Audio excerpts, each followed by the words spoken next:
Renover sur le Loguet, c'est parti, Sneaky. Le chase de la part de Yellowstar. La guillotine de bord. La partition impériale est bonne. Il reste Yellowstar. Les Cloud9 implosent une bâtisse noire.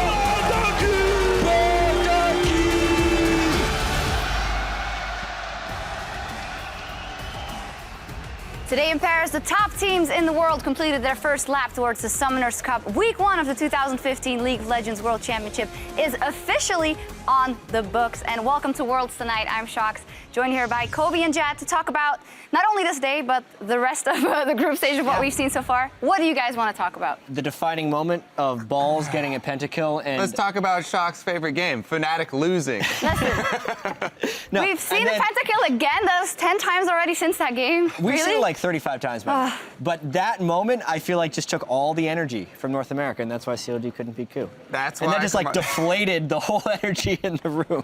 All the faith got depleted by that game. Okay, we're gonna watch it again. I get it. No, but it was amazing from Cloud9. Yeah, at least. I mean, so the interesting thing about this game is that Sneaky actually did the lowest amount of damage on Cloud9's team.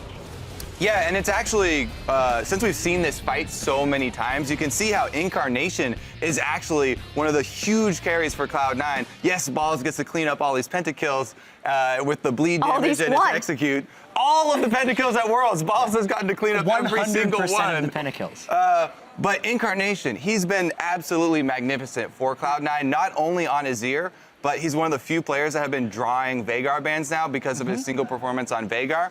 And them and CLG are actually the only two teams to draw Veigar bans, which is something that I'm looking at moving forward, because 3 more days, teams are going to be practicing more champions. Will other teams start to try and use Veigar, or do they already have him and they're trying to keep it secret? I do see some similarities between Cloud9 and CLG in the fact that they've kind of run a singular strategy in their wins. Azir and Trist are so critical for Cloud9 with the Veigar ban, so if you want to start getting rid of that, you actually get into some dangerous territory, because that means Gangplank could then come back into the games. CLG, though, will need to do a little bit of adjusting because they looked really, really bad. All the faith got depleted by TSM and C9. Well, what happened? They had bad play. That's what happened. Okay. It has nothing to do with faith. It had nothing to do with Cloud9's success. CLG, they made so many mistakes, and they did not play around the Ashe at all. This is something that all of the Korean teams coming out of the LCK, obviously, had played Ashe. And the global engage, from the very first Ashe Arrow cross map, it went downhill very quickly for CLG there. They caught Pobelter out over and over again. Prey hit the first 3 or 4 Ashe Arrows. It was rather impressive. One, because like landing Ashe Arrows has a lot of different reasons for happening. One is because CLG wasn't playing around it. 2 is because Prey was just firing them in exactly the right situations. The first one that really stands out to me was kind of the beginning of the end for CLG when they were grouped up around the middle turret.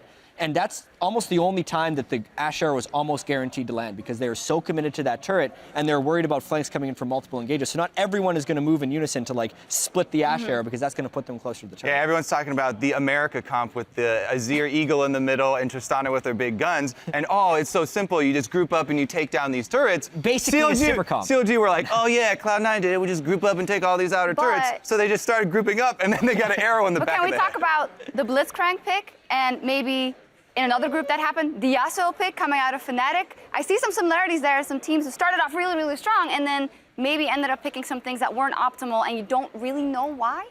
Yeah, so there's 2 different things going on here, because Blitzcrank was a little bit strange. I think they tunneled a bit and thought it was a support Kennen, and then maybe didn't expect the Morgana pick later on. We'll get to the Yasuo pick in a bit. But yeah, even if it's a support Kennen, I don't really see the Blitz pick doing much work. It comes back to it being a really classic Afromu character, but that's really all we can see into it, because it just feels like there are so many superior picks for support. Yeah, obviously when you don't see it succeed, it's really easy to say that's not going to work. Yeah. I'm guessing what CLG had in mind was, since they're grouping up and sieging turrets anyways, hey, maybe we'll have Blitzcrank hook threat, and if we get 1 pick, that means we'll kill 2 or 3 turrets. But they just never started getting that. It was the snowball the other way around. They did steal that 1 Krug at the very beginning. Yeah. Worth. 100% worth. But with that, though, CLG lost, and that means with Pain winning as well, that group is absolutely crazy, just like all the other groups now. South America actually helping out North America there. Pain getting their first victory. And that was huge, you know, taking down the Flash Wolves. So that means that CLG are actually tied with Coup Tigers. and then the rematch between them is going to be very important. Yeah. So 2 years in a row now, when you beat a Korean team, you then must lose to a Brazilian team in your next game. Yep. I think that's a new rule of Worlds. Yep. Well, OG, on the other hand, no one talk about Fnatic for a while, so I want to move on to Group D. Were you sure? Why not? Yeah, I will in a sec. I just need to talk about this OG win Sore first. subject. Yeah, we have to talk about Europe doing well first before. Listen, it was the beginning of the day. It was an important game. I think Allow is riding on who will right. have the best pick and ban Talk phase. to me what about will Fnatic happen. Black. Oh my gosh. Okay. I'm going to talk to you about Origin. Anyway, we knew it was going to be a super close matchup, but in the end, I'm even surprised by the way Origin pulled that off. We had Gorilla actually later saying that he thought Origin might have been the biggest. Oh, this threat play right coming here. out. Oh my Peekaboo. God. Get him! So people Aside from that play, this was the most well-played game of the day. And that play. I have Aside to say, from those though, two plays. I have to say, specifically that play, people are blaming the missed combo on the recent adjustment to Alistar's kit, where they reduced the speed of the headbutt, but he actually pulverized before headbutting. So that means he pulverized before he was in range to do the headbutt. He would have messed that combo up on any patch notes that Alistar has ever existed on. I still think Mithy played a really good game, and we got to commend the drafting once again from the side of OG. I mean, Hermit, who's only been in there for a couple of weeks, he's making wonders happen for that team. Yeah, this was a really awesome day of League of Legends. The first 4 games all kind of came down to some incredibly swingy moments. Like one team fight, one headbutt going a different way, one face check going a different way. Super intense. Slightly exhausting as a caster. And the that one Baron game calls was so today. crazy. There were so many. That was exactly an example of one. That was on the monitor over there. That's why I It was. pointing that way. That was an example of one in that Origin game. That LGD one. Completely swung the that game. made The TSM LGD one that almost swung the game. Yep. The Cloud9 one that swung the game twice. The Pain one we saw at the end of the day. Do you want to talk some more about that? Jatt's still frothing at the mouth. Do you want to talk some more about that TSM win? Because in the end, I mean, even though LGD was 0-2, Yeah. he didn't know what was going to happen. No, I mean, they're both 0-2. Yeah. That's the crazy thing. And there was a 10 or 11,000 gold at one point when TSM was up. The second Mordekaiser game we saw, but maybe the first time we saw it in more of a close, contentious game. Mordekaiser didn't really seem to do much except for the final bop onto him. The bonk heard around the world. Yeah, with Imp standing next to him. I don't think he saw the tiny indicator that charges up on the queue, and you can see the exclamation point. Yeah. He's at number 2 right now. Like he's in Zonia's. Waiting at the Zonia's, TF yeah. over there. The thing is, TSM were so far ahead, and that fight was still that close. So people are like, oh yeah, TSM, they crushed LGD. It was still a really close game there. And TSM, they really needed that victory, I think, for the morale of the team. They've been working on the communication issues. Getting a victory goes a long way with trusting your teammates and working on those communication issues. So maybe we'll see further improvement. That's what Bjergsen also said in the interview after communication issues.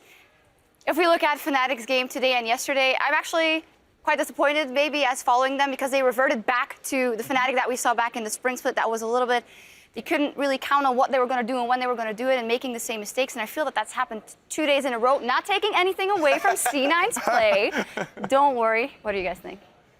They're defaulting back on a lot of old tendencies. I think that group is also just super fascinating now because it's 3 teams at 1-2 and 1 team at 3-0. And the way the group stage is completing is a group playing all their games on one day. So I actually don't think any single lead is safe. With how close the games in that group has been, in Cloud9 being 3-0, they could end 3-3. You could have multiple teams. Do you see jumping up IG ahead of them. You could surging? have Because monster you could see almost any team surge. So Fnatic With in the way particular- Worlds have gone so far.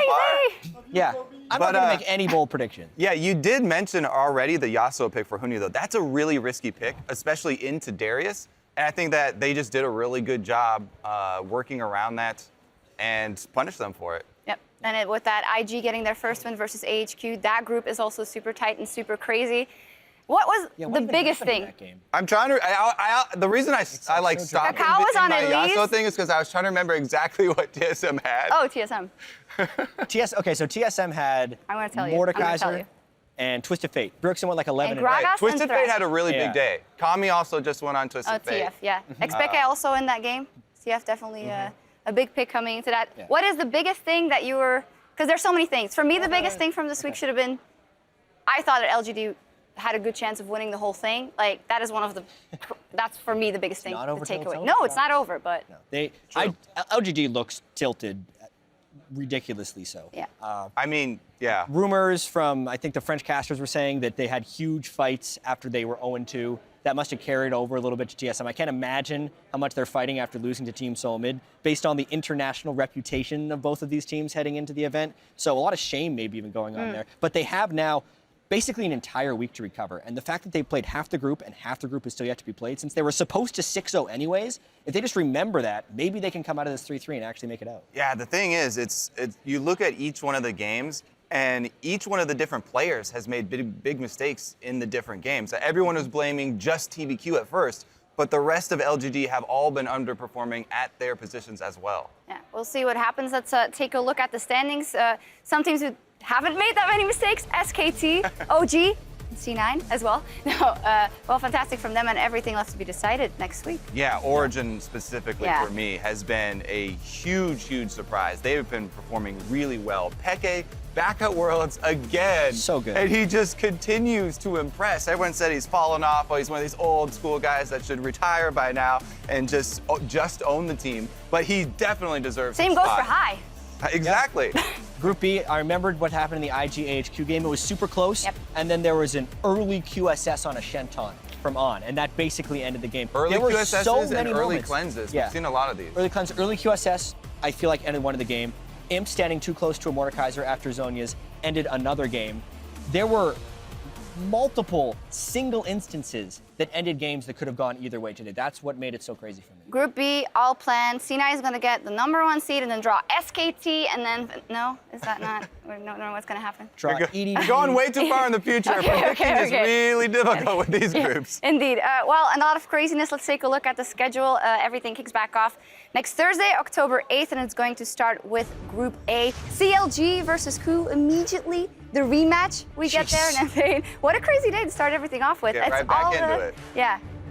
Yeah, teams playing 3 games each on a single day really changes the complexion of this group stage. Obviously, there's a lot of preparation goes into this. They've had like months to prepare for just these 3 teams, and they also have to take into account really quickly what happened in their initial matchup, and also what changed between the team's strategy from day to day, because no team is playing the exact same as they did on day 1. And since all of these teams have both won and lost, all of them have footage to look at to find those strengths and weaknesses that your opponents have already displayed. The entire group's within a single game of each other. 2-1, 2-1, Exactly. 1-2, 1-2. Nothing. And that also means that everything will be resolved each day with the groups. The tiebreakers that are possible will be played on that day itself. So it is, well, going to be a lot of pressure on those teams to make it happen in one day.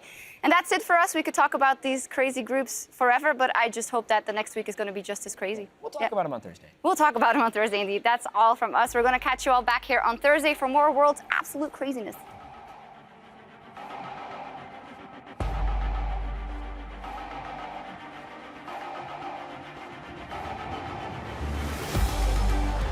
If there were a time to try turn around, it would have to be this game. These are both 0-2 teams. The win is an absolute must. They'll keep chasing through. Eagle's going to run in for support. Wild Turtle pumps his on, but the damage is just massive. Imp tearing through the team. Now let's see Dyrus. He's in trouble. He gets taken down. Godby and him still alive. 2v3. They might clean this up. Oh! Wild Turtle gets it. And TSM are wiping the floor with LGD. Oh, just get out. What is he doing up there? Gone, that nail's going back in. Gets a bit on the target. Oh, what a sign is. They'll set their sights on the next, and Origin are on to the Nexus. Origin will place first in Group D. Mal's going to dive in. Paradox is getting stolen. And Mal's against it. He might get away. And there's a double kill now. Is the one that secures the kill. AHQ are in full retreat. They managed to take down Ziv. Albus follows shortly thereafter. Invictus Gaming keep their playoff hopes alive. C'est le stade. Les Cloud9 implosent tactiquement. Yo, good shit. Holy shit. You got Penta? Yo, we win. We win. What the hell? Undefeated in the World Championship. The Cinderella story is still alive.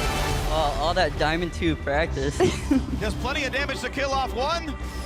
Walter will try to trade one back. The flash to keep oh my God! Snap!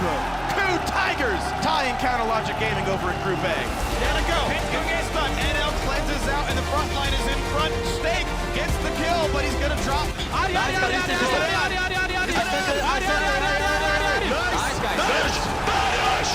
And Pain Gaming take a win over the Flash Wolves.